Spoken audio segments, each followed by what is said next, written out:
Ça marche pas? Ok. Salut à tous, nous allons passer à notre dernière et quatrième session qui met l'accent sur la recherche, l'innovation et la formation, éléments clés de la transformation agricole au Maroc. Pour cette session, j'ai le plaisir d'accueillir nos intervenants, Monsieur Abdelghani Chahbouni, professeur au Collège d'agriculture de l'UM6P. Merci de nous rejoindre avec vos applaudissements. Bienvenue, monsieur. Nous accueillons maintenant Madame Ilham Qaddouri, PDG et cofondatrice de Agro Industry Structures et également directrice générale MENA Afrique et GCC pour Grupo Antonino. Monsieur Faisal Sahbaoui, directeur de AgriEdge. Merci de venir vous installer avec nous. Monsieur Faisal.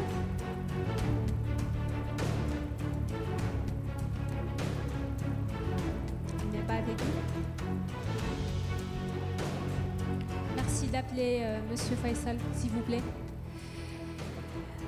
Mr. Douga Malqarawi, Head of AI at IoTD Ltd, thank you for coming and join me and take your place on the stage. Thank you.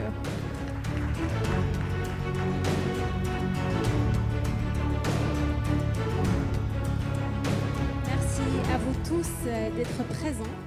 Alors commençons avec professeur Abdelghani Chahbouni de l'UM6P.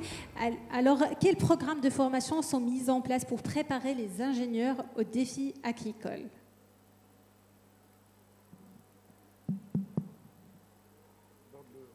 Comme vous le savez, l'UM6P est une université privée à but non lucratif. Elle est incubée par l'Office chérifien du phosphate. Notre nouvelle doctrine, c'est le corps de métier de l'OCP. Il commence à la mine et s'arrête à la fourchette, c'est-à-dire l'ensemble de la chaîne de valeur. Et dans cette chaîne de valeur, il y a évidemment l'agriculture. Donc dans l'agriculture, nous avons le collège qui est le plus grand collège de l'université, le collège d'agriculture et des sciences environnementales, où on a des formations dédiées pour la nouvelle élite pour le Maroc et pour l'Afrique dans l'agriculture. Donc nous avons une formation d'ingénieurs dédiée. Et le principe de la formation, c'est ce qu'on appelle en anglais « the learning by doing ». C'est-à-dire on veut sortir du cadre classique où l'élève ingénieur vient en classe et qu'il essaye d'apprendre ce que le prof lui raconte. On essaye au maximum de sortir nos étudiants vers les nouvelles réalités du terrain. Et une agriculture, c'est une agriculture qui n'est pas détachée de son contexte. Il faut qu'elle soit inscrite à son contexte local, régional et continental. Donc nos formations sont dédiées à la future élite marocaine, mais aussi africaine. Dans la formation, il y a la formation d'agriculture de base, c'est clair. Il y a la nouvelle technologie, le digital qui devient important, l'intelligence artificielle, la télédétection, mais il y a aussi tout ce qu'on appelle le soft skill, puisqu'on considère que un ingénieur, il peut créer sa propre entreprise, donc il a besoin d'une formation solide dans la gestion, où il peut aller gérer des grandes propriétés, gérer de l'agro-industriel. Donc c'est une formation unique dans la mesure, quand on l'a conçue, on a fait un benchmark de ce qui se passe d'abord au Maroc, puisque il ne s'agit pas de reproduire ce qui se fait à l'IAV, ce qui se fait à l'ENA de Meknès ou à l'INFI ou à d'autres. Si, avec les moyens dont on dispose, soyons clairs, il faut qu'on fasse autre chose qui n'existe pas. Et donc, le benchmark qu'on a fait, on l'a fait par rapport aux grands centres internationaux de la recherche agronomique, que ce soit en Europe, aux États-Unis, en Amérique latine, avec qui on collabore et on travaille pour pouvoir créer cette nouvelle élite qui pourra relever le défi de l'agriculture marocaine et africaine d'aujourd'hui et de demain. Notre défi, c'est assurer la souveraineté alimentaire. 2, faire de l'agriculture qu'il soit durable et équitable. Il ne s'agit pas de travailler uniquement par l'agrobusiness. Comme il a dit un des intervenants de tout à l'heure, 80% des terres sont exploitées par ce qu'on appelle l'agriculture familiale, donc moins de 5 hectares. Donc ce sont ces gens-là qu'il faut s'adresser aussi, qu'il ne faut pas les oublier, parce qu'ils représentent la vraie réalité de l'agriculture marocaine.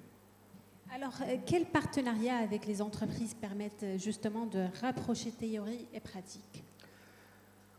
Bon, nous développons, mon collègue, puisqu'on appartient au même collège, Sahbaoui qui n'est pas là, mais je peux dire un mot sur ce qu'il fait.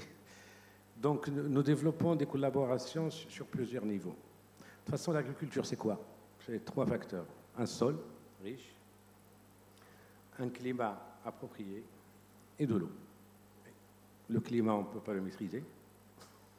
On essaye de le prévoir. Il y a des modèles de prévision de culture, de prévision de météo, des modèles de prévision du climat. Ça, donc, comme nous avons incubé la première fois en Afrique, on a un modèle climatique au sein de notre calculateur pour pouvoir adapter d'abord le modèle aux conditions africaines et après pouvoir simuler le climat futur dans les conditions réalistes du Maroc et de l'Afrique. Concernant l'eau, je pense je ne vais pas répéter ce qui a été dit, on est passé de 2600 mètres cubes par personne dans les années 60 à 600 mètres cubes par personne en moyenne, parce qu'il y a des régions où ils n'ont pas 200 mètres cubes. Donc il faut rationaliser l'eau, il faut rationaliser son utilisation, et notamment pour l'irrigation. Il faut, comme il a dit mon collègue et ami Hicham ce matin, il faut aussi travailler sur le traitement de l'eau, sur tout ce qui est technologie de l'eau, sur tout ce qui est dessalement, parce qu'il n'y a pas une solution one size fits all. Il faut, la question de l'eau, elle est extrêmement cruciale pour notre avenir, qu'il faut travailler sur l'ensemble de la chaîne de valeur. Et pour l'irrigation, malgré les efforts du ministère, le goutte à goutte, etc., il y a les chiffres qui ne sont pas les miens, les chiffres de la FAO. La FAO, qu'est-ce qu'il nous dit?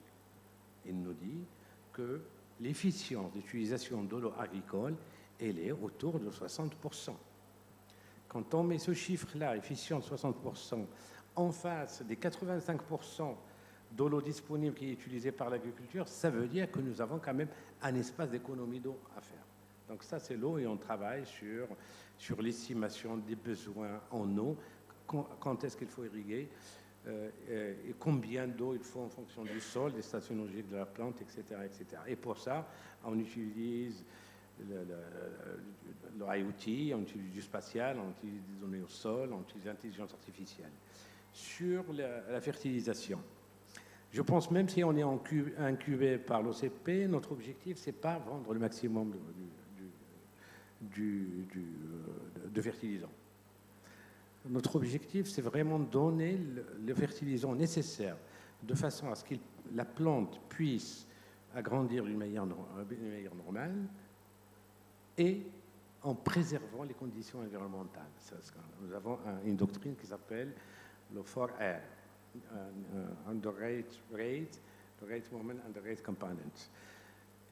Parce que c'est lié à la fois à deux motivations. Il y a une motivation environnementale, il y a une conscience environnementale qui dit que c'est notre responsabilité de préserver l'environnement à la future génération.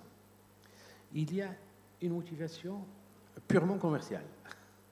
C'est qu'en réduisant la quantité de fertilisants qu'on met dans un sol, on réduit le coût de la production et on augmente les revenus de l'agriculteur. C'est ça ce qui nous intéresse, c'est augmenter les revenus de l'agriculteur. Là, on intervient à travers le Moutmir au Maroc, mais à travers OCP Africa, on intervient en Afrique. Je vais vous donner quelques chiffres en Afrique. La moyenne d'utilisation du fertilisant en Afrique, c'est 15 kilos à l'hectare. La moyenne d'utilisation du fertilisant en Europe ou aux États-Unis, on est à 120 kg à l'hectare. Donc même en doublant l'utilisation en Afrique, on sera à 30, on ne va pas polluer les sols africains, mais on va doubler notre chiffre d'affaires. Donc voilà un peu l'exercice. Merci. Merci, professeur Chehbouni. Passons maintenant à Madame Ilham Kaddouri et je vous laisse vous présenter votre intervention.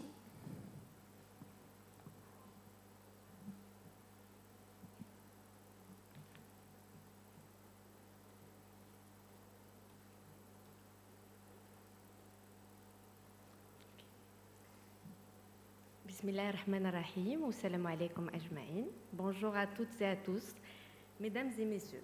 Tout d'abord, je me présente, donc Ilham Kaddouri, consultante stratégique et directrice de la société Agro-Industrie Structure, filiale de la société Dwea SRL du groupe Antonini en Italie. Donc, j'ai voulu, à la croisée du développement agro-industriel et du commerce et relations internationales, avec le but de créer un impact à valeur ajoutée. Mon parcours, notamment ex-EGIste et EM6P, mais aussi en passant par Sciences Po Lyon et aussi par Turin, en Italie. Donc, j'ai nourri une vision unique du développement dans l'industrialisation agricole, guidée par les principes du leadership conscient et la création de chaînes de valeur régénératives. L'autre slide, s'il vous plaît. La troisième. Merci. Donc, il y a eu un petit souci au niveau du layout, donc excusez les différents déplacements.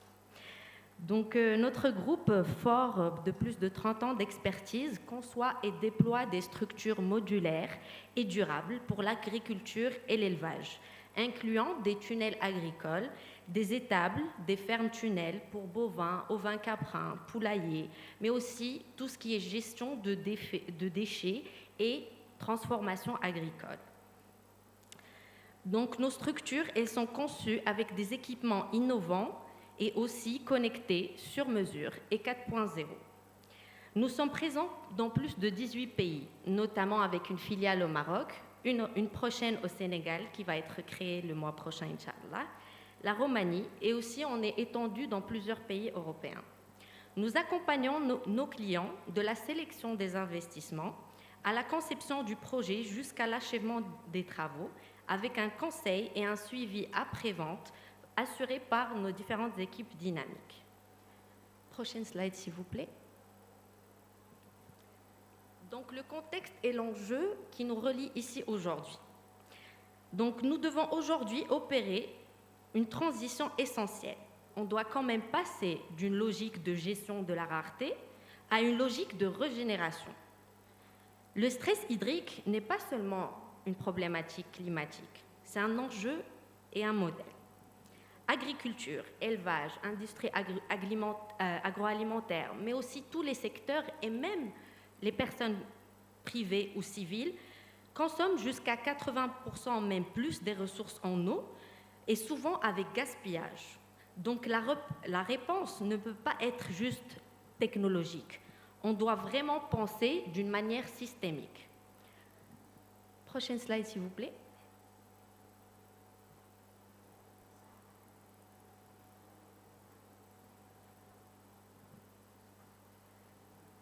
Donc, effectivement, notre approche s'inscrit dans une vision intégrée de l'agriculture circulaire et de l'élevage 4.0, où chaque ressource est optimisée, chaque processus est connecté et effectivement, chaque sous-produit est valorisé.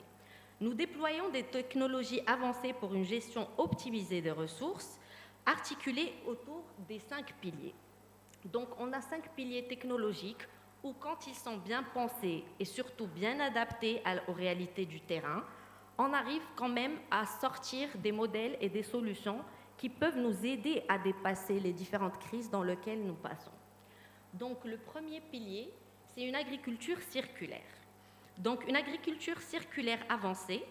Dans ce sens, nous présentons des produits avec des systèmes anti-gaspillage qui réduisent jusqu'à 30% de la consommation hydrique. On a des valorisations des refluents animaux par les différents procédés et processus pour donc produire des fertilisants biologiques. Comme effectivement avait dit un intervenant lors de la dernière session, nous travaillons aussi sur donc, la valorisation des déchets avicoles, bovins, ovins caprins et de tous les ruminants, en intégrant aussi tous les déchets qu'on a, zone par zone, avec notre centre de recherche et développement. Pour le deuxième pilier, vous pouvez revenir s'il vous plaît. Merci. Donc le deuxième pilier, c'est l'élevage intégré 4.0, où le bien-être animal est optimisé, donc via des litières permanentes et une alimentation programmée qui permet aussi donc de réduire les différentes utilisations en eau. Système hydrique intelligent, on a des abreuvoirs anti-gaspillage et aussi la possibilité d'avoir une salle de traite où on réutilise donc l'eau pour les différents lavages. On a également une gestion climatique avancée, ventilisation et nébulisation par production et économie d'eau. Donc même à ce niveau, on arrive à travers des structures, pouvoir utiliser donc l'humidité qu'on a dans les différentes zones pour donc utiliser cette eau-là au lieu de piocher dans les pieux ou les différentes eaux potables. Le troisième pilier, donc l'efficacité hydrique et énergétique. Donc on a des recyclage intégral des eaux et des processus, automatisation complète de la collecte et de la transformation des refluents animaliers. Quatrième, donc équipement et structures polyvalents, durables et smart. Les structures et installations complètes modulaires qu'on propose sont démontables et avec des matériaux recyclables conçus pour résister aux différents problèmes climatiques. Et cinquièmement, et le cinquième pilier, donc, c'est les technologies innovantes, tout ce qu'on a pu voir aujourd'hui, comme la software, et qui consiste en des solutions connectées 4.0 pour la gestion intelligente des cultures d'élevage, mais aussi les cultures, comme on a vu, des différents secteurs agroalimentaires, et donc des plateformes digitales intégrant durabilité et productivité. Autre slide, s'il vous plaît. Donc, les cas d'impact et les résultats qu'on a eus. Donc, cette vision circulaire trouve son accomplissement dans l'élevage 4.0 où les ressources, le territoire et le bien-être riment avec performance économique et convergent vers une excellence durable. Nos solutions intègrent par exemple des systèmes d'abreuvement anti-gaspillage, comme je vous ai dit, mais aussi des technologies diverses. L'autre slide.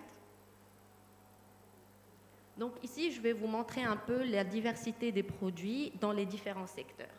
Donc tout d'abord, on a les tunnels et donc les différents hangars qui peuvent être utilisés, que ce soit dans l'agroalimentaire, l'industriel, mais aussi l'élevage. Donc l'ARC, le SMART. Vous pouvez passer, s'il vous plaît. Le SLOP, le Smart Force et Vertical. Donc ces différents produits peuvent être adaptés dans différents secteurs et aussi ils sont modulaires, démontables et recyclables. L'autre slide.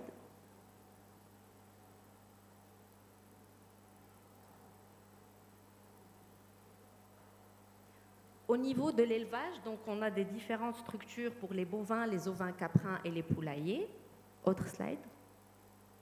Et bien sûr, comme équipement interne, on arrive donc à travailler au niveau toujours des bovins, ovins caprins, et ventilation et refroidissement, mais aussi toutes les technologies qui sont autour des refluents alimentaires, des gestions des ressources et aussi donc créer une économie qui va du sol jusqu'à la table donc de nos différents clients. Bien sûr, nous offrons aussi tout ce qui est montage et formation. Ensuite, perspective. Donc l'efficacité de cette approche sur mesure, concrètement, qu'est-ce que ça nous donne ? Un élevage de 100 bovins, on peut réduire sa consommation hydrique jusqu'à 5000 litres par jour grâce à un recyclage des eaux des processus. Nous concevons des smart tunnels modulaires et structures entièrement recyclables, pouvant donc rimant avec innovation, durabilité et performance. Et bien sûr, avec une responsabilité environnementale. L'innovation ne vaut que si elle est comprise, adoptée et diffusée.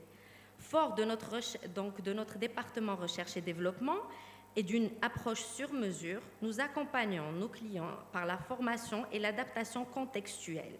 C'est ce qui fait de nous donc un leader de l'agro-industrie circulaire, durable et régénérative au niveau de l'Europe.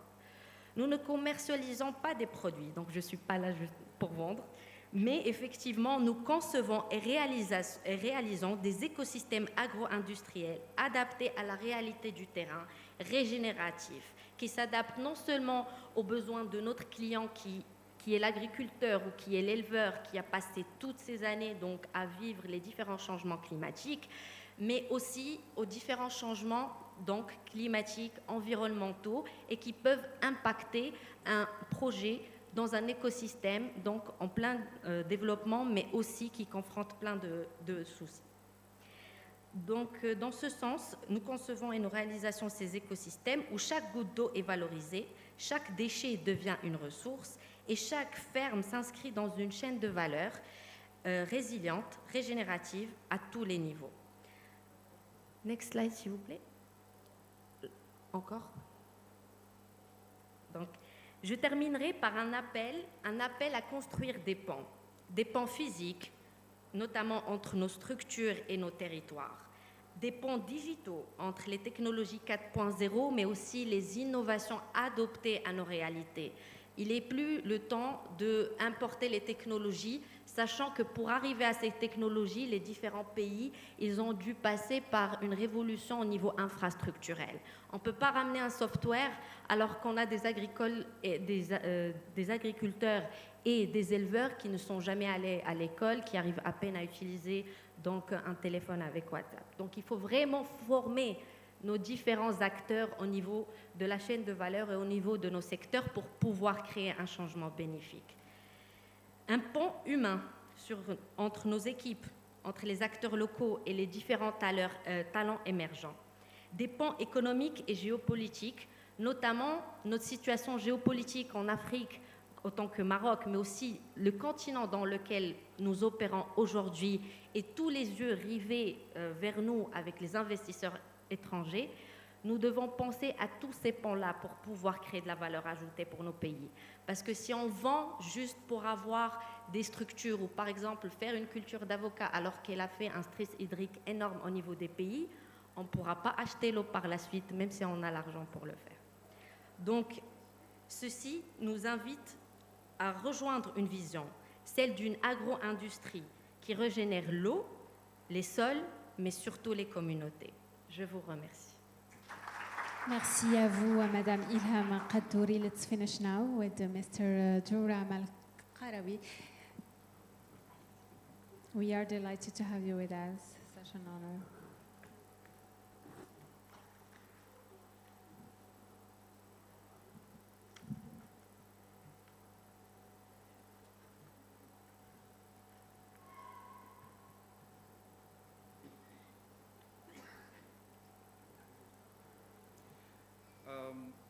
Good afternoon, ladies and gentlemen. Thank you for having me today. My name is Durgam, and today I'm excited to present the new technology that has been done by Rusal IPM, which can be used in agriculture for pest monitoring. So, let me start with a quick question: that how much money and time do farmers can lose every single year due to undetected pest infestations? It's a lot of money. This is due to that most of the farmers and technicians using traditional methods to identify and counting insects in the farm. So that's why TruePest comes in, and today I'm going to talk about TruePest, which is a smart agriculture in action. So today we're talking about introduction to the global economy damages pest, and also how the farmers and technicians are monitoring nowadays, and what are the solutions that we will provide it using TruePest, and what is the benefit of it, and we will have conclusion and Q&A. Next. So, today we'll talk about spotted wing Drosophila, which is known as Drosophila suzuki. Drosophila suzuki is a serious pest in soft fruits and stone fruits. Female of the spotted wing Drosophila lays eggs inside the ripening fruits, which can lead to damages in the fruits and will be rejected, and then will be, the farmers will losing a lot of, money. The second one is the thrips. It's a tiny insect which cause damage to the plants, leaves, flowers, and fruits. And thrips damages crops in several ways. First is feeding on the leaves, baby leaves, which can lead to stop growing and destroy the plants, as well as feeding on the flowers and fruit damages, which can lead to irregular shape to the fruits, will be rejected in the market. And the most important thing also is thrips can transfer the viruses between the plants, which can actually spreading the disease in the crop. Next. So, how the farmers and technicians nowadays are monitoring the insects? Well, farmers and technicians monitoring thrips and spotted wing Drosophila are facing challenges like, first is time consuming, manual inspection process, which will take time and needs people who's professional to identify the different type of species on the board, which can cause operational and cost challenges, as well as the labor-intensive process, and that can delay the act pest control, because nowadays what they're doing is doing manual inspections that can lead to take a lot of time to find the spots of different insects in the field, which can delay to control the spreading of the insects. So those limitations highlight the need for innovative solutions like TruPest to improve the accuracy and efficiency. So TruPest is an advanced pest monitoring system using AI to help farmers and growers efficiently track and manage insect population in their farms. It's essential to growers since it offers an eco and efficient solution to one of the agriculture's biggest challenges, which is pest monitoring. TruPest is offering or identifying target pests from others, counting and reporting them under 30 seconds, will save a cost and labor, as well as its eco-friendly approach, and also will supporting integrated pest management. And the most important thing is highlighted the risk level against the threshold, i.e., you will find the hotspots area. TruPest will help you to find where is the insects come from and tracking them. All these processing can be done by using only smartphone. So TruPest, or the current system of the TruPest, is two apps or two systems. First is spotted wing Drosophila, and the second one is thrips. So, how to monitoring solutions for thrips?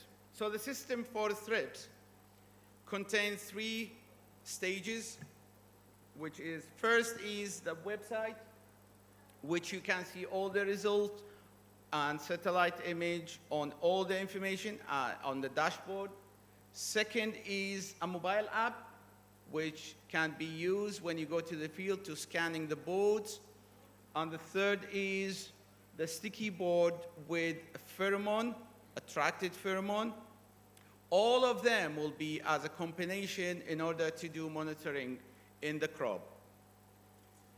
So, how to set up the trap? It's very easy, straightforward. So the system is based on the following. First is a special sticky board, as you can see. And also we have lure attracted, dual lure, which contain a pheromone and pheromone. And tag with the QR code in order to find the location of the trap. And then what you need to do is just hang them in a suitable location and make a monitoring schedule, which is weekly, or it depends on the population and the season. So in order to scanning the trap, so first what you need to do on the mobile app is just select the QR code, position the phone camera against the board, and then the camera will take the image automatically for the first box. With the second box will be the same process. You open the camera on the app, and then the image will be snapped automatically. And in about 30 seconds, the result will be shown on the app. So the app can be used whether it's offline or online, which you don't need internet when you go to the field. And I just wanted to show a quick video.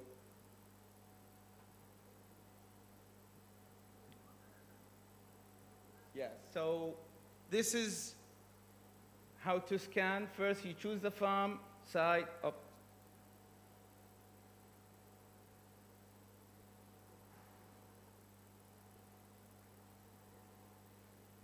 After this, there is a video. There is a click on the bottom.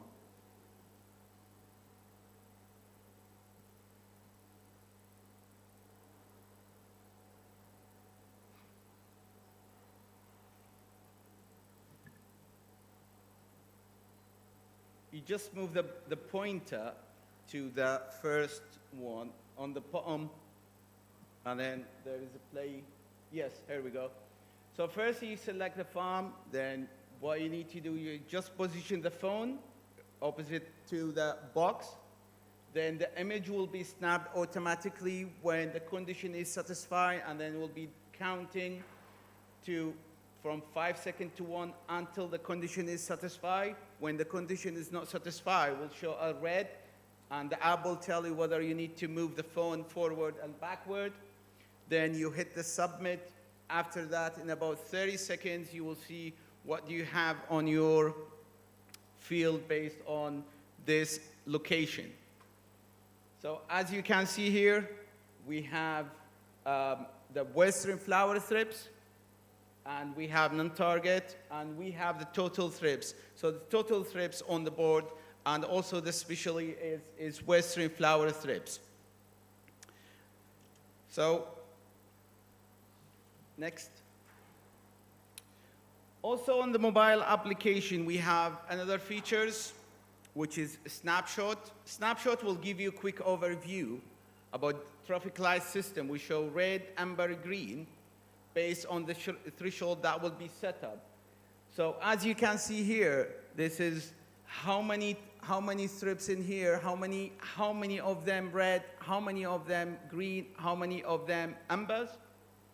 Trends, we have another feature in the app, which will show you the trends of each trap. So the idea of the trends here is when you do scanning every week, you will see whether you have consistent reading and continuing reading, which is the total of the thrips is always getting high. And this can lead to whether what you are using as a treatment, whether it can help to reduce the population of the thrips, or the treatment that are using it's not good. That's why you have still continuing in the thrips population.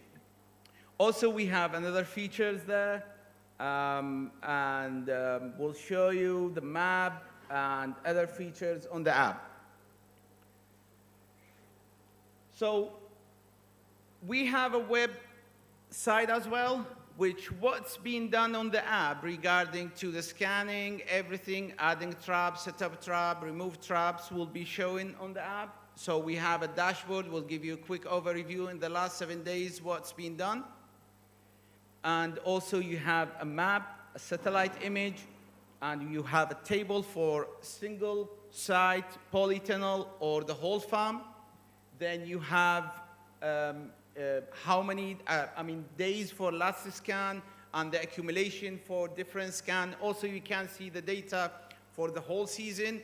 And if you're using the TruePest for and too many years, you can see exactly the trends of each locations that you have, as well as you will have accumulation for the whole season. Next, please. Also, we have, there is an option here which you can have a satellite image. Here we'll show you different colors, red, amber, green. So when you click on any of them, we'll show you when this trap being scanned last time.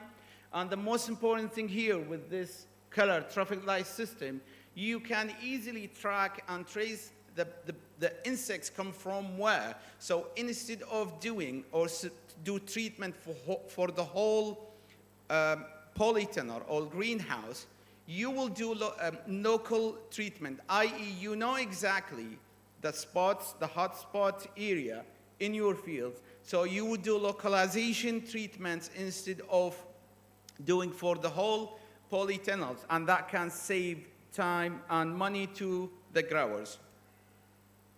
Next. So in conclusion, that TruePest is AI pest monitoring system that used to identify different types of species. So the whole idea of the TruePest, you just set the trap in the field, and then scanning using the mobile app, and then let TruePest do analysis and sort it out for you in under 30 seconds. So TruePest will also reduce the cost and the money into growers, and help the growers to identify and find the hotspot area quickly and easily. So TruePest, all in all, is safe, secure, and eco-friendly system. Thank you. Next. Thank you very much. And for more information about any technical issue, we have an email here and phone number. For Moroccan branch, we have a BioStep, and also we have a phone number for all other queries. Thank you. Thank you, Mr. Douram Al-Qarawi, et grand merci à professeur Abdelghani Chabouni et Madame Ilham Qadouri. Je vous invite